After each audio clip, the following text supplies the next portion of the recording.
Hey, I'm so glad you guys joined me today. I am here with Michael Rubino, and he is an expert in indoor air quality. And this is a topic we have exercised for many, many years. We've had lots of questions. We've had lots of conversations about this one-on-one, but we've never done a show like this today. So Michael has written a book called The Mold Medic. And one of the interesting things about it, it's coming out, they're doing a revision of the book right now. It's going to be out in a couple of months. One of the most interesting things is many of us have indoor air quality that we are suffering from. It's causing health problems in our lives, and we don't necessarily know that it's caused from air. So we're going to unpack that today, and we're going to find out some of the things that we need to be aware of, because remember, when we are aware, we have choices, right? So if we can create a better lifestyle for ourselves by evaporating the badness in the air that we're breathing, and we can create cleaner air quality, we can live a cleaner, healthier life. So please help me welcome Michael Rubino. How are you today? I'm good. Thank you so much for having me here. Thank you. I'm going to ask our guests if you have any indoor air quality questions, throw them out to us today. We're going to answer as many of them as possible. Michael, if you will, tell us a little bit about yourself and how you got so passionate about indoor air quality. So, my name is Michael Rubino. I am a council certified microbial remediation supervisor. So, I've been fixing homes for about the last 12 years. And it was really Hurricane Sandy that kind of got me into things. My dad has been a restoration contractor since I'm 5. So, I've been around construction and remediation and restoration pretty much my entire life. After Hurricane Sandy, was right after I finished college, moved back home, and started working for my dad and going in door to door.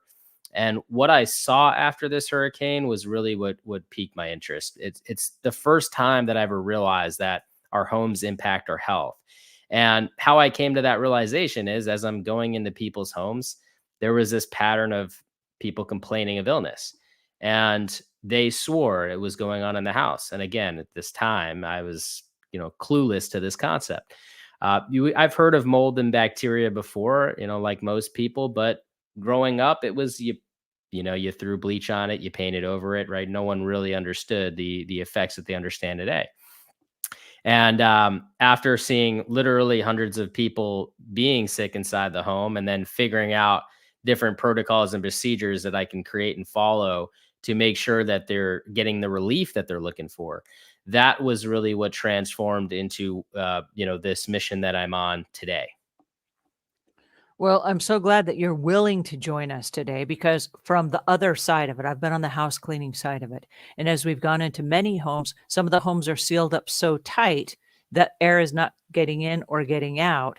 And then we have mold that's building up inside showers, or we have the pink slime that ends up around the rings of wherever the water drains out, whether it's a bathtub, it's a toilet, it's inside sinks.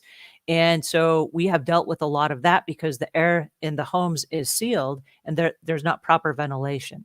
So if you will, tell us some of the risks that are inside people's homes. We'll just start with a broad scope, and then we'll start narrowing it down. What are some of the things that people should be looking for as far as air quality in their homes? What are some of the triggers that come up? Yeah, so I think the big things with air quality inside the home, mold and bacteria, those are probably,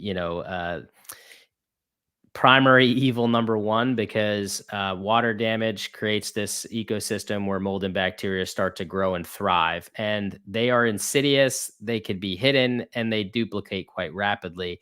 They also can get into the HVAC system over time and contaminate the HVAC system. And so, this is something that can spread pretty quick and affect the air quality pretty quick. We also have things like VOCs, formaldehyde, radon, lead, asbestos, other components inside the home, and especially talking about ventilation. Just the human body produces bacteria into the environment. We have chemicals that we use, especially in cleaning. All of these things can accumulate in the environment, and if we don't have enough ventilation, as you just mentioned, unfortunately, these things accumulate, and our body becomes kind of the air filter, if you will, for what's going on in the home. And so it ends up being a totality of what are we looking at in the environment and how do we make improvements to it. And that's kind of my role when I'm brought into a home. Well, there are different kinds of homes that I've personally cleaned in. And there are homes that just have mold isolated to the showers and the tubs. And then there are homes where maybe clutter has gotten out of hand, so much to the point that we're tripping over our stuff to try to get to the appliances. And oftentimes there will be things that go awry. There's a leaky faucet, or there's a leaky washing machine or a bathtub or something. And sometimes the water drips down behind the faucet itself, for example, or there's a leak in a pipe or something. And without getting that taken care of, it creates mold, and the mold starts to appear on the walls and the ceiling. And so sometimes I've gone into homes, and just walking into the home, you can smell a musty smell. Sometimes it's a musty basement where there is no ventilation down there. Can you talk to us for a second about ventilation and the power of ventilation and what we need to know to keep our homes safer? And then we'll talk about some of the cleanup possibilities. Yeah, so there's a great saying in the scientific community, and it is the solution to pollution is dilution. And what they're saying is that when you start bringing in fresh air, you're diluting the amount of particles that are in the air that are then getting into the body. We have to remember that we take 20,000 breaths per day. That's a lot of air that we consume. It's actually enough air to fill up a normal size swimming pool every single day. And what's in that air is really, really important. And so, if we don't have enough ventilation and that stagnant air is just accumulating particles, you're going to be breathing in a higher concentration of particles than if you had more ventilation, right? So, that's why when you have odors and things, what do you typically do? You open up windows, right? What does that do? That brings in more fresh air and it dilutes the amount of particles entering the body. What's interesting about our olfactory senses, which is, the when you're smelling, how you're actually smelling, they're detecting particles, and those particles then represent a specific smell that your brain recognizes. What's interesting about that is the less amount of particles that you are actually breathing in, the less you will actually smell. That's why opening these windows and diluting the amount of particles present is very helpful.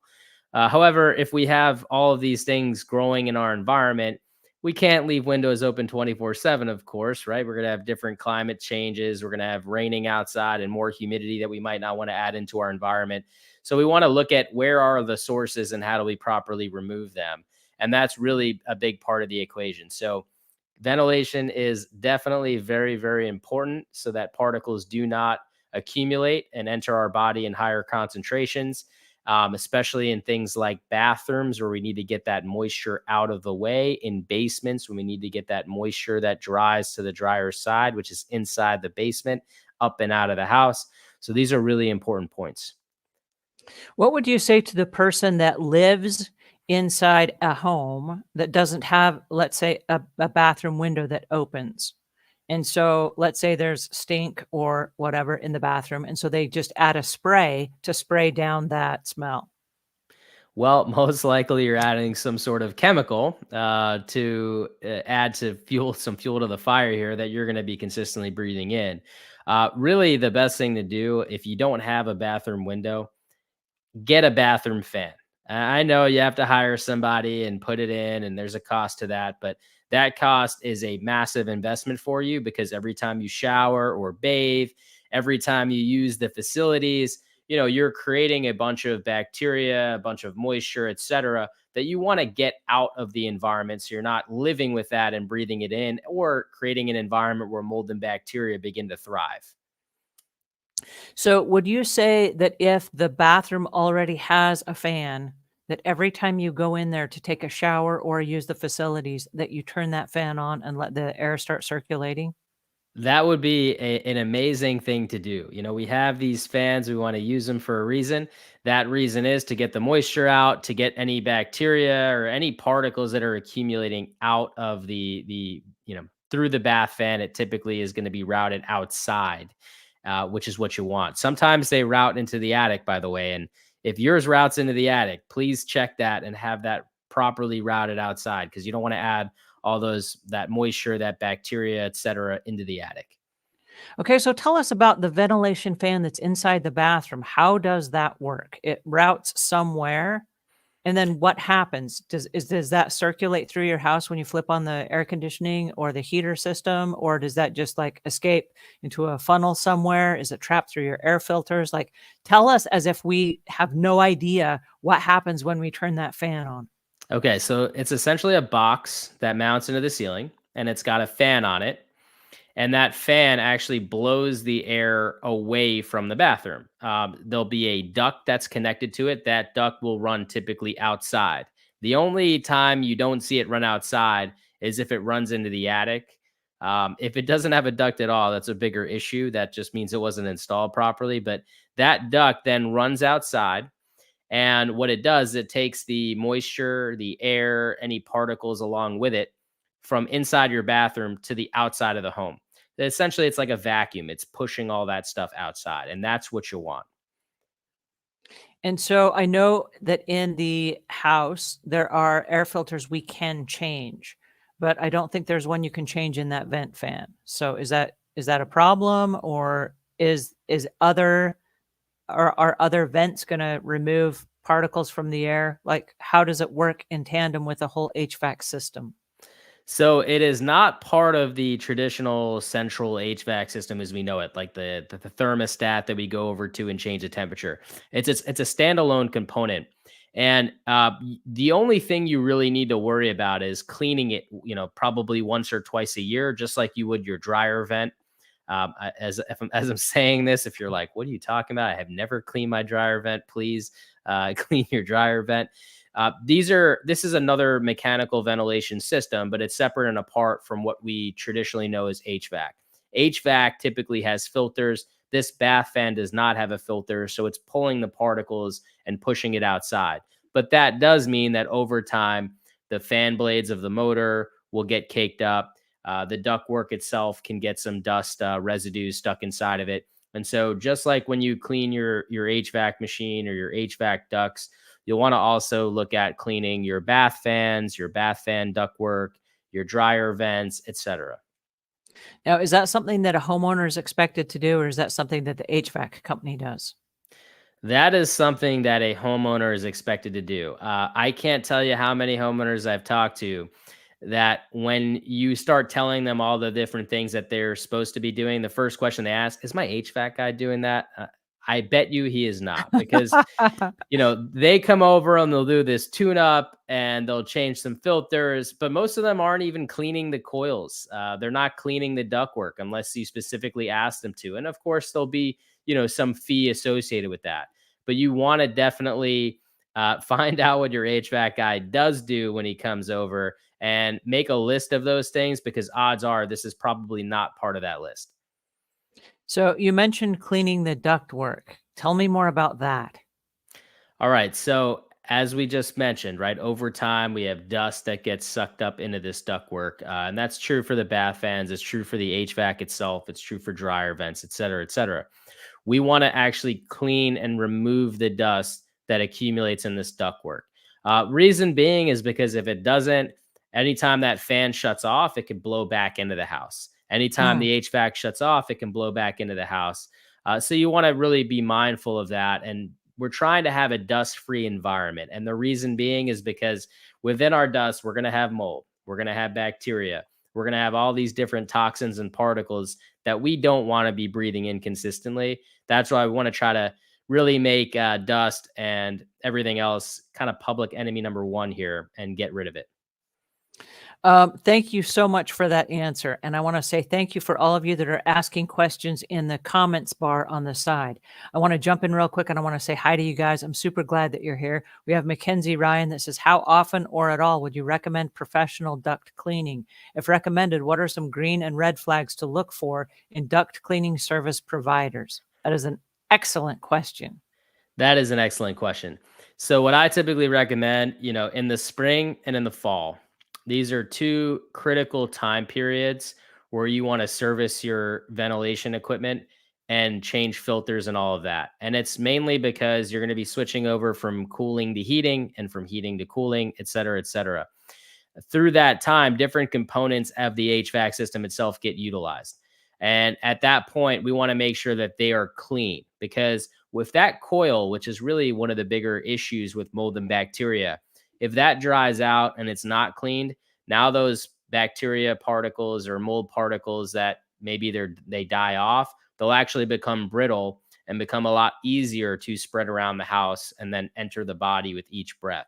So we want to, those are the two times we want to clean it. So twice a year would be ideal. If, if for some reason it's not in the budget, at least do it once a year. And I would probably pick that time of year to do in the winter time, right in that fall period. And I think that's going to be the best thing for you. As far as red or green flags, I'll tell you the best certifying body that I find for duct cleaning and HVAC servicing would be NATCA, which stands for the National Air Duct Cleaning Association. And I'm a little biased. It's the only real association that has anything to do with mold. And because I see so much mold as such a big problem, I tend to find the most thorough people with knowledge of microbiological activities. Well, thank you for that. And thank you for letting us know a little bit more about the importance of having your coils cleaned and stuff like that. Tell us about what should we budget for having an HVAC cleaning and having it include stuff like the vent in the bathroom and all the things that might not be added to our services. I would say you should probably budget about $1,000 a year, and that's for each system. So some of you may have one system in your house, some of you may have two or more. You want to budget about $1,000 per system, and that should help you with filter replacements, cleaning the system, and just making sure that you're staying on top of the maintenance of that. And I'm glad you said that because that sounds like a lot of money. And I want to stop for just a second and say, when you don't take care of your health and when you can't breathe, the challenges that you have on a medical side will cost so much more than the maintenance on your air conditioning unit. And that is really, really critical because I've seen so many people that live in environments where they are becoming, I don't know, what do you call it, respiratory victims, and they're using like they have emphysema and they have all different kinds of breathing apparatuses and oxygen tanks and things like that to try to replace the breathing that's been damaged that could have been cured by other things that have added to the breathing problems in their lives. And I know the people that I'm thinking of, they have greenhouses attached to the side of their homes and they just can't breathe. They've brought in a lot of moisture and a lot of air that is not monitored. We were talking before the show began about wine rooms, where people have wine rooms and they got to have humidity at a certain level. Can you address some of these issues, Michael, and tell us some of the things that maybe we're not aware of even that are causing breathing challenges in our homes with too much moisture in the air? Well, that's just it. So mold can start to grow in as little as 60% relative humidity. All right. So based upon the building materials utilized typically in North American construction, we have to really be cognizant of that. A wine room, for example, most people want to keep the humidity at 60% or maybe even slightly above 60%. Well, that can create a problem with condensation because you're going to have obviously ductwork, you're going to have temperature controls. If there, as you change the humidity, you really change the actual dew point that's easily to develop, which you have to be concerned about things like metal vents, right, where they can condensate pretty easily when the humidity is that high. You also have to be concerned about things like drywall. Most of our houses are built of drywall and they have porous insulation behind that. And so if the drywall and insulation are absorbing too much moisture, you're allowing this ability for mold and bacteria to start to grow and thrive. So it becomes a bit of a challenge. In comes ventilation. So ventilation, if you want to have a wine room at 60% relative humidity, it's going to be really important to have ventilation controls in place that will take that humid air out, exchange it with fresh air in, and control that. Just that air movement controls is going to help things from becoming too stagnant and allow mold and bacteria to really start to grow and thrive. So unfortunately, the reason I brought up wine rooms in the first place is because I've had so many clients where they have wine rooms or they're trying to create wine rooms and they don't think about this. And then all of a sudden, we're having to rip apart their wine room and completely remediate it and fix it up just because of that aspect. This is the same thing for greenhouses. If you have an attached greenhouse, to your property, I mean, think about how much moisture is going to be in that air.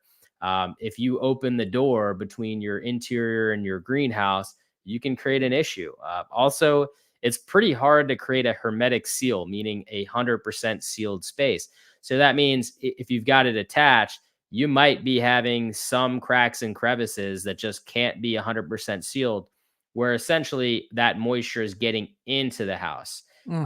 And so, we're creating this recipe for disaster potentially if we don't have certain things in control. Now, if I had an attached greenhouse, again, I would be looking at what are ways I could ventilate this space and get some airflow movement in here, so I'm not worried about having this ability for mold and bacteria to grow, which is very, very important. We had a client that had an indoor swimming pool, and I don't know, it wasn't ventilated properly. It was a house that had a swimming pool in the basement. And unfortunately, the whole entire house took over really quickly with mold. And it should have been condemned and started over again. But they kept trying to sell the house, and then somebody would come in and they would live there for a couple months, and then they would try to sell the house, and it would sit on the market for a year. And it was just really kind of a disaster because of the indoor swimming pool.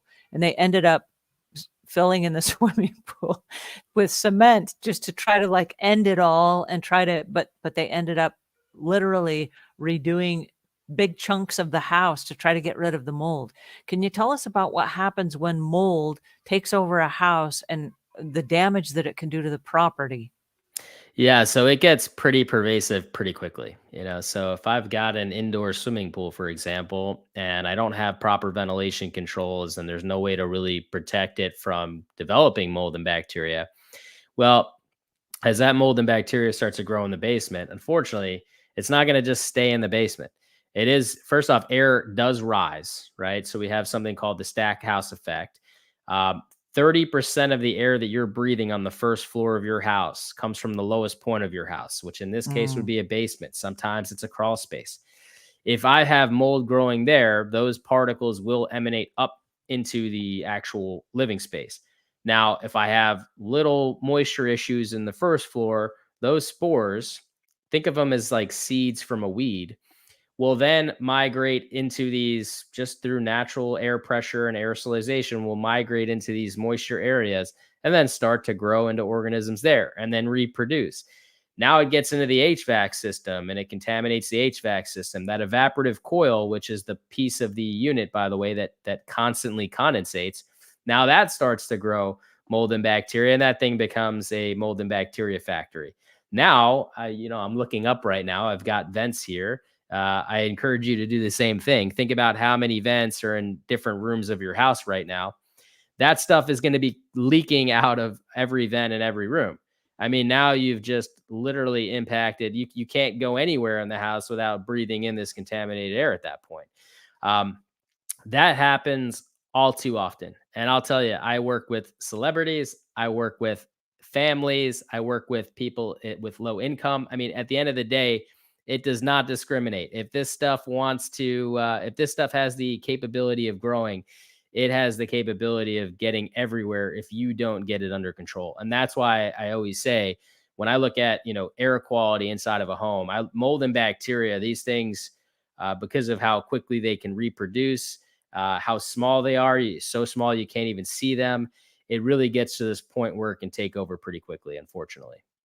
Tell us about some of the health concerns that are associated with mold and breathing mold and the sickness that it causes. Well, there are so many that it's actually scary. I think a lot of us think about respiratory issues, right? When we think about mold and bacteria and air quality and things of that nature. And it's just because it, obviously impacts our lungs.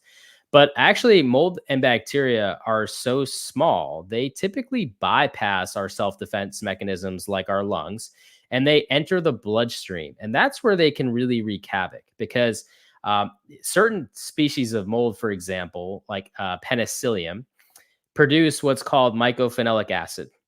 If you have never heard of mycophenolic acid, you'll find this interesting. Mycophenolic acid is what is used to make immune suppressant drugs out of. specifically for people who are getting organ transplants or major surgeries where they're worried about the organ being rejected because it's a foreign entity. Well, if you think about it from that perspective, if this is actually used to suppress your immune system on purpose when it's in your home and you're constantly breathing it in, it's suppressing your immune system on accident. And when you have a suppressed immune system, now you become more susceptible to viruses and other bacteria and things of that nature, where you can get sick more frequently. You're dealing with chronic fatigue typically. You could be dealing with things like rheumatoid arthritis, skin issues, gut issues, SIBO, eczema. I mean, it really is just such a wide-reaching thing. We also have the work that Dr. Dale Bredesen's doing on the inhalational Alzheimer's and early onset of dementia. So now we're getting more into how it affects our brain and mental health. It is very far wide reaching. To make things even worse, certain species of molds can produce a toxin called mycotoxins, and different toxins can be carcinogenic, create all sorts of systemic issues inside of our bodies, disrupting pathways. It's more than just an allergy. It's more than just some respiratory things. And we are learning new information, believe me, every single day on the different things that it affects. I'll tell you another interesting thing just from the health standpoint. I've worked with thousands of people. I've seen people from Lyme disease, and any autoimmune disease you can think of, POTS. I've seen in pans and pandas with kids. All of these different autoimmune issues, the one thing I've noticed is for some reason, I don't understand why exactly, but every single person with an autoimmune disease seems to be wildly susceptible to mold illness, meaning they Hmm. will they will have some sort of symptomatology or reaction to mold that someone else might not normally have. And even I'm talking even smaller amounts of mold that an otherwise healthy person might feel fine around. And that's why it's so interesting, because I can walk into a house, I'll have a family of four, and I'll have maybe two of the four complaining of symptoms. The other two are saying, I don't know, I feel fine, and there's a lot there to unpack from the clinical side of things, but it's worth mentioning because I think there's still so much we don't know yet. That's why I think don't be the guinea pig, get your air quality in order now so you don't have to worry about these things happening to you. Well, I think, and I'm not just trying to scare you guys, but I want us to be aware, because when we are aware, we have choices. I know that during the dry parts of the year, many people will go out and buy a humidifier and they just pump lots and lots of water through the house. How do they know when enough is enough? Well, we need hygrometers. So a real inexpensive thing to do would be to, just get a humidity monitor. It's the technical term would be hygrometer. Amazon sells them for 10, 15 bucks. Put them in the room, because once you reach a certain threshold, in this case, I would say set your threshold at 50%, you could shut it off. I could tell you horror stories of people that left that thing running, forgot, there's no sort of humidistat on it, and they came back home and the walls are literally sweating, and then they Mhm. start getting, like almost literal mushrooms growing on the walls. So these things can be pretty problematic if you're not in control. I mean, there's also obviously too little humidities is no good either. So we want to kind of have this sweet balance of 35% to 50%, because once you get over 50%, you get a little too close to comfort for where mold and bacteria can start to grow. Mhm. Tell me, if you will, about the air filter units in our house. I know that many of us have air filters, but we have no idea, like the MERV ratings. We don't know what we're supposed to put in there. We know that the size, it's the right size, but they sell so many different types of air filters. Like, how do we know what kind we're supposed to have in our house? Yeah, so every single filter has what's called a MERV rating, and it's essentially an efficiency rating. And there's great charts you guys can Google up online right now, but essentially, the higher the rating that you have, the smaller the particle that it can remove at a higher efficiency rate. So I'll give you an example. Like, I think it's MERV 8 only removes 50% or so of some of these smaller particles we're talking about, When you jump up to like a MERV 13, it gets up to 75%. That's a big jump. And that means that 75% of the time it's removing these smaller particles. I have a MERV 16 in my house, and MERV 16 removes those same particles we're talking about 95% of the time. Unfortunately, you can't go above MERV 16 right now. The technology just isn't there yet in a residential setting, but it is available for things, commercial properties, hospitals, et cetera. So we want the best rating that money can buy, and that our system can handle. And I think that's a big thing. So the particular piece of equipment I have, it's a MERV 16, but it only has the pressure drop of a MERV 8. Now that's really important, because if you just buy like a standard MERV 16 filter would probably be somewhere around a few inches thick. This is going to create a lot of friction. So you're going to need something probably you have to install into your system to get that high of efficiency. This really does matter. When you go to Costco or wherever and you want to buy the cheapest filter possible, that comes at a great cost. The cost of your health is really on the opposite side of things. And I'll tell you, for a few pennies more or a few dollars more, upgrading that filter is going to be a very, very smart decision. Otherwise, you're going to get more allergies. You're going to get susceptible to more illness. Because you're not going to be removing particles from the air. You're actually going to be letting them accumulate and just continuing to redistribute them from one room to the next room. So that filter really makes a difference. I know that when we closed on our house, the air filters were like see-through. They were green, and they were like just kind of like, this will pass the test. But when you compared it to everything else on the market, there was no comparison. The other ones had little ripples in them, and they had wire across them, and they had all kinds of, so just by looking at it, you can't tell. You have to go with the MERV rating. Is that correct?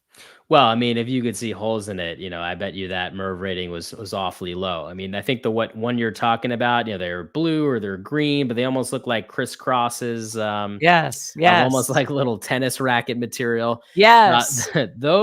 those filters really are good at doing one thing: removing massive particles the size of a long piece of hair, maybe. Everything else, dust and all the microbiological particles we're concerned about, and toxins and bacteria, that stuff will bypass that like nothing. Actually, if you were to zoom in on that under a microscope 25 to 50 times smaller, because that's about what the size like mold or bacteria would be, by the way, it'd be like a theme park entrance. It'd be saying, come on in. There's no resistance. So we want to be mindful of those types of things. Get better filters. Just remember, even though it looks like it's completely pleated or opaque, if you will, if you were to really think about expanding it out, you would notice there'd be some holes and stuff, because it has to have something to let the air pass through. And something so small that can bypass it, and just go right in. That's really what we want to be concerned about.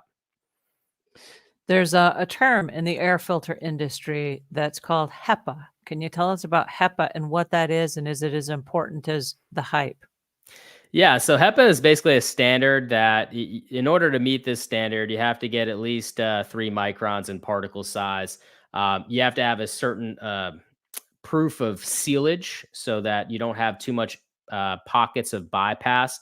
If you have pockets of bypass, then particles are entering those pockets and they're passing through the filter, making it not efficient. So it's pretty much a standard. So you could have HEPA, right, and you reach a certain standard, but then MERV rating also tells you a little bit more information in terms of, okay, well, what particle size am I removing at what efficiency? Whereas HEPA is just as long as it gets to 3 microns, that's it. That's the standard.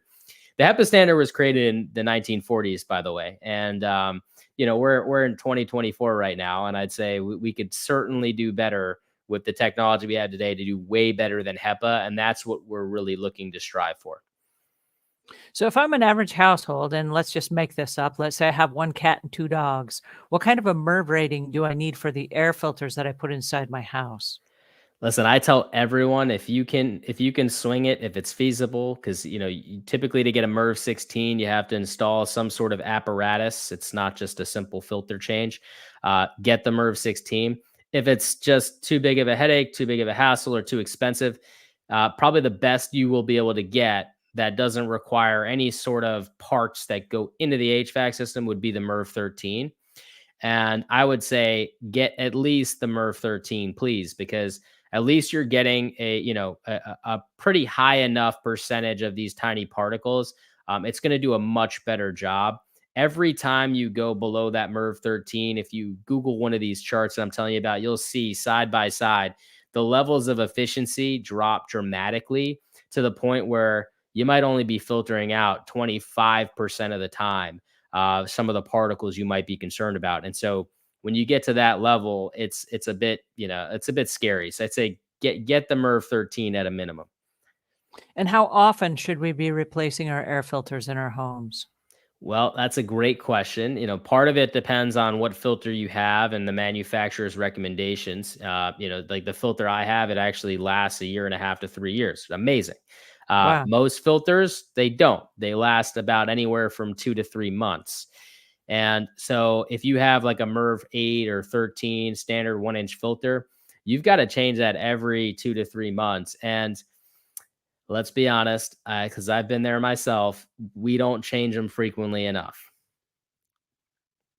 I know that for house cleaners, we have a special package that we offer, and it is an update package, and it's for people that forget things like changing the batteries on your carbon monoxide filter, replacing your air filters, replacing the flapper in the back of your toilet, and some of the little odds and ends, household things that we do because we're inside the homes on a regular basis and can update those on a regular basis when the HVAC system might only come out twice a year to do the maintenance. And so I'm a really big believer because of the sickness and the illnesses that we've seen that you've touched on today, that a lot of that is triggered by the indoor air quality that we have. Can you tell us a little bit about dust and how dust can also affect the indoor air quality that you breathe? Yeah, and by the way, I love what you said because prevention is honestly the cheapest way to deal with these things. I mean, once they become problems, they become very expensive to deal with. Dust is really, really important. Having a routine cleaning regimen in place is extremely important because we think of our dust as just our dead hair and skin cells, right? The If you've ever sat near a couch on a sunny day and you're by a window and that ray of light peeks through and the first thing you see is all of this dust in the air that's refracting off the light. And what's really interesting about that is that's probably the first time you ever said, oh my God, I have a lot of dust in my air right now. And that's probably the last time you ever thought about the quality of air you're breathing. But yes, you're just consistently breathing in dust all day long. And the amount of dust that you're breathing in really depends on how well and how often you are cleaning. And the dust is not just your dead hair and skin cells, unfortunately. It's also an accumulation of mold and an accumulation of bacteria and viruses and toxins and chemicals and all of the things that essentially escape into our environment and then attach to our dust while it's in the air, become a part of the dust, and then settle back down on the floor.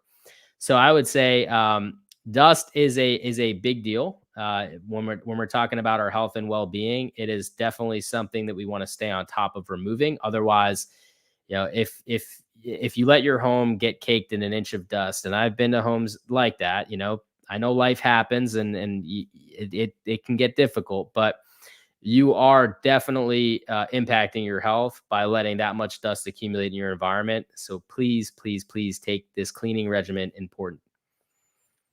Well, and thank you for bringing that up. I know that also, as we've gone inside people's homes, sometimes there are issues where we have dust, we have pet dander, we have mold issues, and then we have chemical issues. And the chemical issues are cleaning supplies on top of cleaning supplies on top of cleaning supplies.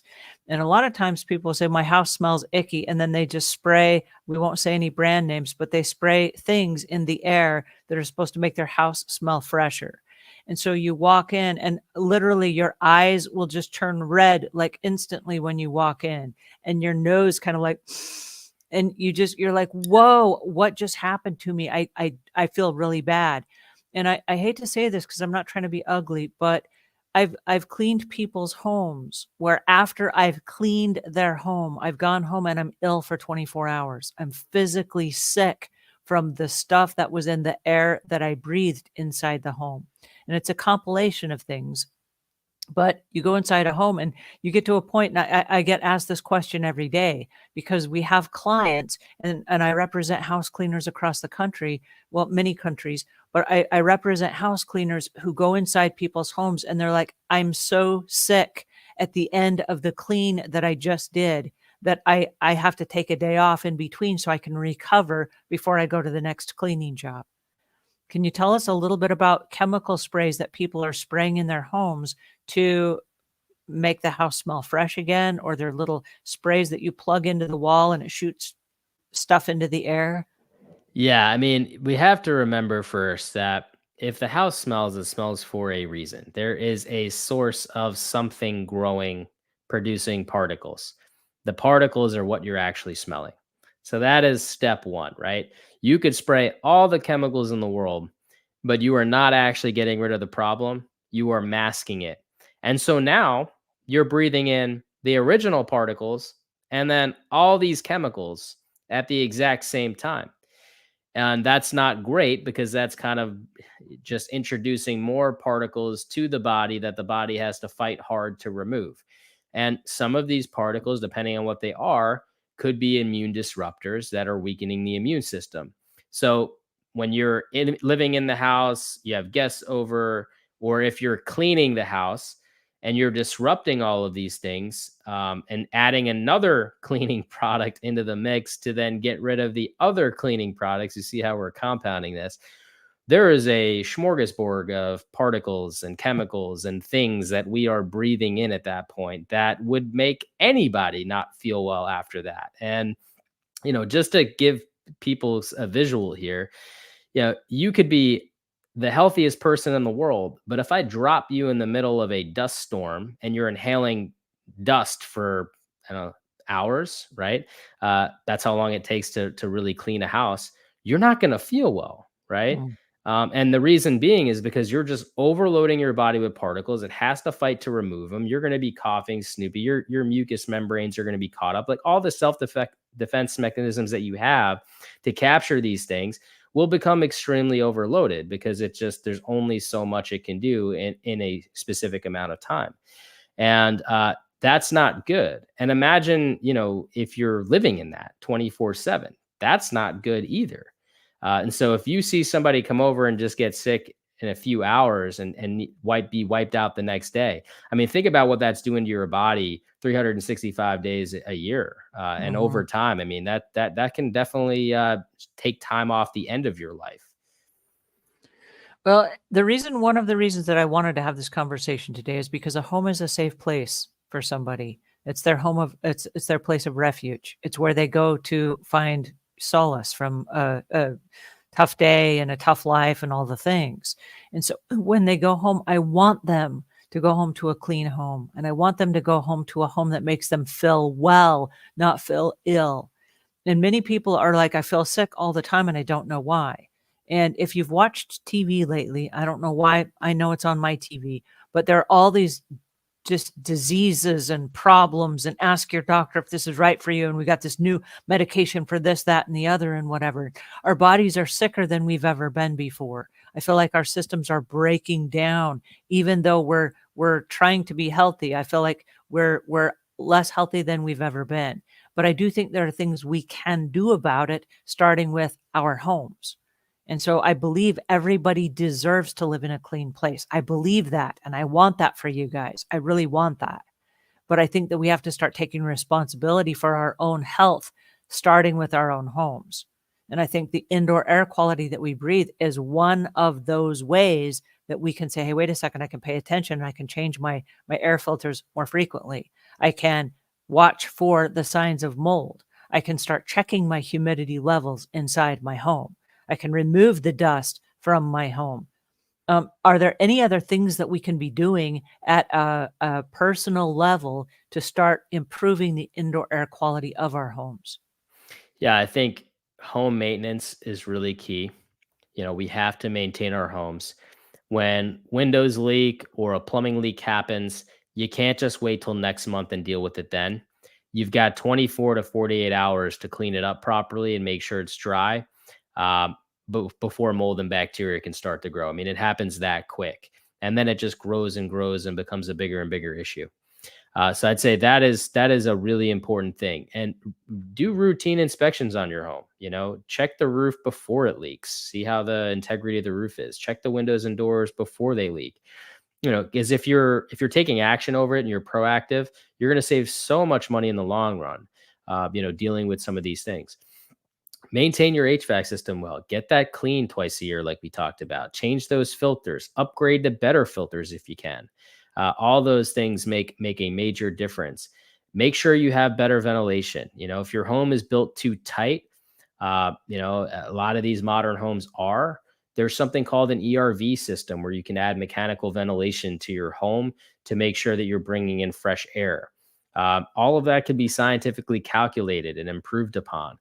Get your cleaning routine down pat. Not only do we need a cleaning routine as an everyday basis, we need spring cleaning too. You know, I feel like spring cleaning's kind of gone out the window. I can remember growing up as a kid, every spring, my mom would put me to work and I'd be working in the house, cleaning up the house right alongside of her. And that part is so important because now we're cleaning all of the stuff that we don't typically clean where dust can accumulate over time. And so we want to get rid of those things too. And air purifiers are great. We purify our water. We should be purifying our air. It's essentially a vacuum with a filter on it. So the more filters trapping particles in the air, the cleaner the air is. So I think a lot of those things are really important. I also helped develop a at-home mold test using PCR technology, testing the dust. The test is called the dust test. Real simple there. And that's a great thing to have because honestly, sometimes we have problems behind our walls, behind ceilings, in the HVAC, and we have no idea. We can't see it. We don't have x-ray vision. And these mold inspectors that people call, from Google and things of that nature, a lot of them just want to set up an air test in the center of the room and they miss stuff because the problems likely aren't in the center. They're likely on an exterior wall, an interior plumbing wall, near a window, etc. And this is a much more affordable way to actually get the scientific documentation that you need with all the different data points. And from there, if our home does have a lot of mold, guess what? Now we have the information. We could take the next step to do something about it. I love what you said earlier about, this information allows you to make choices. It does. And, there are two ways to live life. It's sometimes bad things happen, right? Things that we consider not optimal. And it sucks when those things do happen, right? And we have two options at that point. We could be the victim or we could do something about it and get ourselves into a better situation, and it's, how do you do that? You do it one step at a time. And I think people need to be empowered and feel empowered to take those steps. And you do that through information. So I love what you said about that, because hopefully if you are listening to this or watching this, you are getting the information you need to take those steps. And they're not hard to take. Well, I want to say thank you for that. And I also want to say hi to all of our friends here. I got people that are saying hi. So hi, Cammie. It's good to see you guys. And she says, hello, Michael. Hello, Cammie. Cammie, it's good to see you. CJ says, how much odor does a product such as Febreze eliminate, or does it also just mask? Thank you. Great question. It just masks it, unfortunately. So a particle cannot be created nor destroyed. I don't know if you've ever heard that scientific terminology, but it essentially, when you have particles in your environment, you have to remove them. When you have sources of microorganisms creating particles in your environment, the only way to get rid of them is to remove them. So when you think about what are we doing when we're mopping our floors, we're removing the residue, we're removing the dust from our floors. When we vacuum, we're removing it. I'm going to give you a really good example. Okay. So if I had a ton of, grudge and crumbs and stuff all over my kitchen countertops, would I just spray a product like Febreze and just walk away? No, I'm going to get some sort of surfactant solution that degreases. I'm going to wipe it down, probably with some sort of sponge, towel, whatever. I'm going to remove those things, put them in the garbage.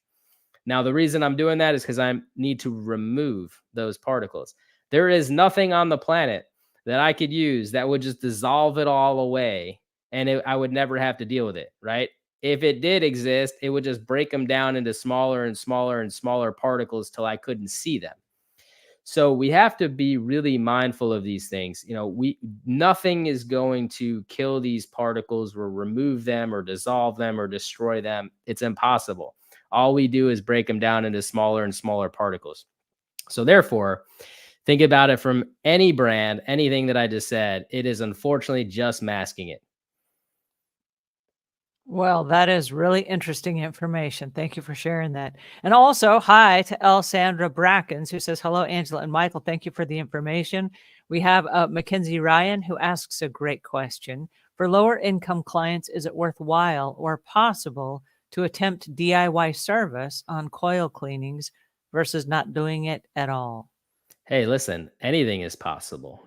I had to start somewhere. I didn't become an expert in my field until I actually started to study it, learned about it, tried it, trial and errored it, and then evolved and adapted. You might have never cleaned a coil before in your life, but we have YouTube today, right? We can go on YouTube, look at how do we clean the coil. We could try it. There are ways. Doing something is 100% better than doing nothing. I will tell you that. And don't let price and your ability to buy something stop you from doing something that's going to help provide a tremendous amount of value in your life. You can learn how to remediate. You can learn how to clean a coil, just like you can learn how to do anything in your life. And so, I please encourage you that don't let that be a barrier for you, and take the time to learn and take some action on it. Awesome. Mackenzie also asks a question. Mackenzie, thank you for the great questions today. Is it a waste of money to have my HVAC system service every spring, even though I change the filters myself every 30 to 90 days? Mackenzie, I will say that entirely depends on what this quote unquote service actually is.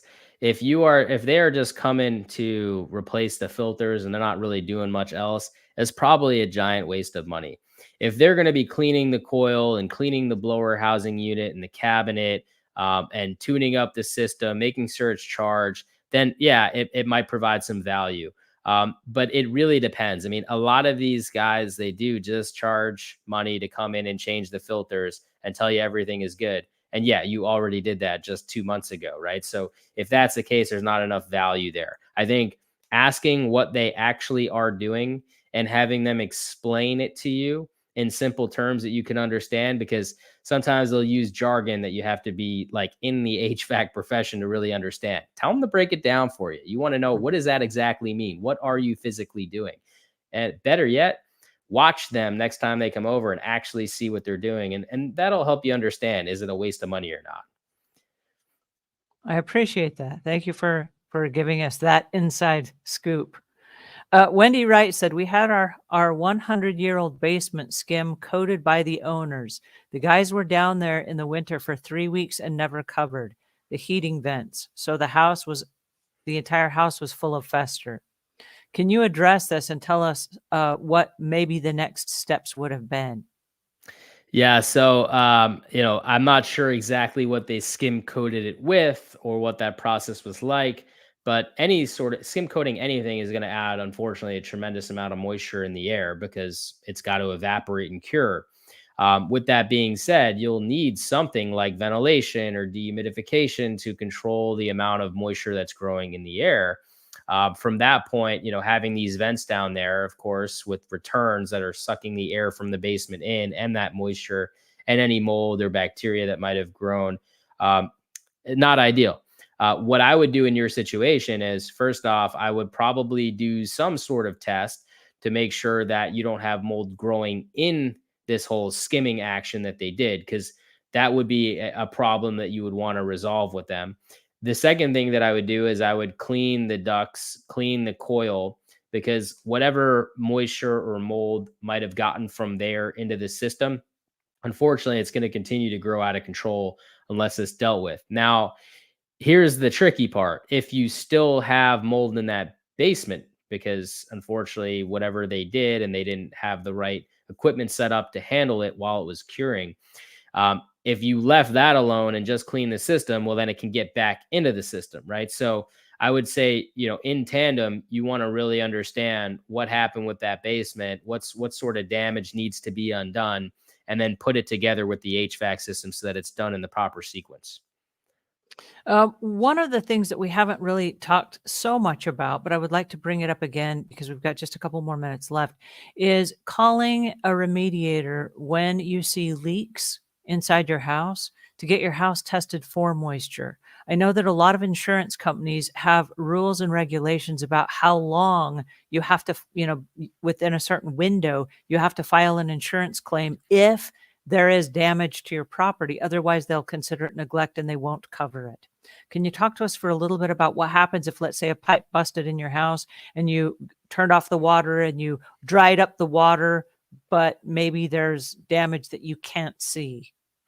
Yeah. So, I mean, if you have, let's say, a water leak, and you have home insurance, one of the things you want to look at your policy. They will actually tell you stipulations in your policy of when you need to contact them by, or at the very least, when you need to take action to get somebody there to help dry the place out.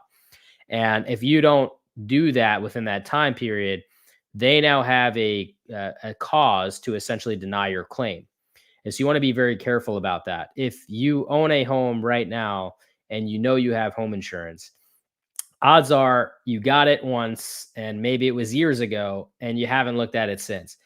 Call your broker, ask for your copy, and make sure you read it so you can educate yourself on it. Because when you have a water event, it could get really costly really quickly, and so you want to make sure you're covered for those things.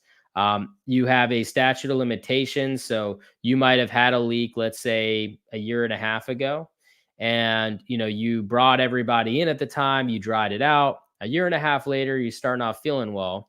You get an inspector in, you find mold in that exact location where that leak was. If you're within that 2-year statute of limitations, you actually have a good shot at calling your insurance company and saying, hey, I have this leak. It was a year and a half ago. It's within the 2-year period. At that time, the very next day I had, this company come out and dry the whole place out. I thought they did a good job.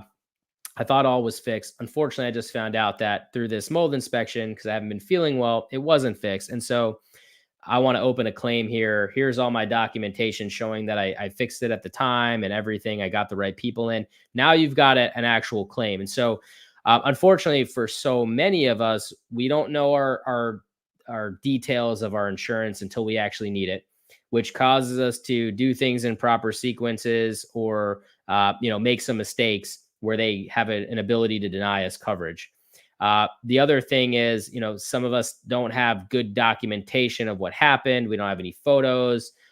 We didn't save the receipt from when the person did come out.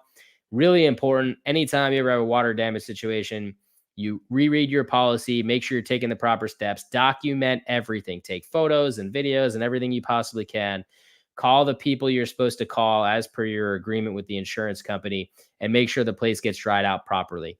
The last thing, push for a mold inspection after the fact, because look, sometimes it takes 3 to 5 days to dry a structure and mold already started to grow. You'd want to know about it while things are open. You could take care of it easily.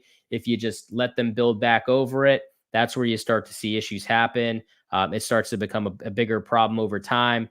And now it's impacting your health, and it's 2 years later, and the insurance company won't even listen because it's past 2 years of statute of limitations. So I've seen a lot of people, make some mistakes in that area.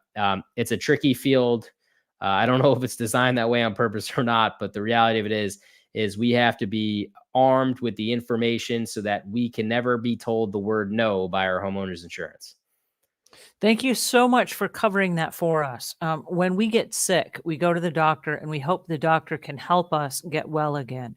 And with this conversation, I'm hoping that we will look at our homes as the opportunity, like we got to go get some outside help sometimes to determine whether or not we have gobs of dust in our home, or whether we have mold in our home, or whether we have too much moisture in the home where it could trigger mold, or whether we have water damage or some of those things. Lots of our homes have they're active households. There's stuff that happens. And I've been in homes, I've cleaned in homes where there were water issues. There was a water event. I like the way you said that, where there was a water event, something leaked, and we cleaned it up and it looked like the water was gone. Okay. But it leaked through the floorboards. Or what happened in one of the homes, there was so much buildup from a water leak, the ceiling collapsed to the room below. The whole ceiling fell in. Okay. That's not just a little tiny thing that we can fix ourselves. We got to call in specialists at that point and have them remodel our whole home. And so if we can stop those problems from escalating to being ginormous household repairs, that's where we're trying to catch it. It's like when we go to the doctor, we're like, hey, can you fix this little thing before it turns into a huge life event? So again, I want you to live in a really beautiful home, and I want you to live in a clean home and a healthy home. And we have to start taking responsibility for that. And with Michael Rubino's help, I think all of us are better prepared today to do that. Thank you, Michael, for your time today. Please tell our listeners where they can go to find you. Thank you so much for having me here today. If you are looking to understand a little bit more about air quality and the different services and products to get you the best air quality you can get, please go to homecleanse.com. If you want more information about me or upcoming podcasts, books, etc., please go to themichaelrubino.com. And if you're inspired by anything I talked to you about today, I do have a 501c3 nonprofit called changetheairfoundation.org, which you can check out as well, about what we're trying to do to change the systemic issues in our society that allow us to get sick in our own homes. And we will leave links to all of that in the notes below. Thank you so much today, Michael, for joining us. Thanks, everybody that tuned in today and for all of your questions. There are questions we did not get to answer today, and we will come back and answer those in the comments below after this is over. So thank you for joining us, and we'll see you guys again, same time, same place next week. Take care.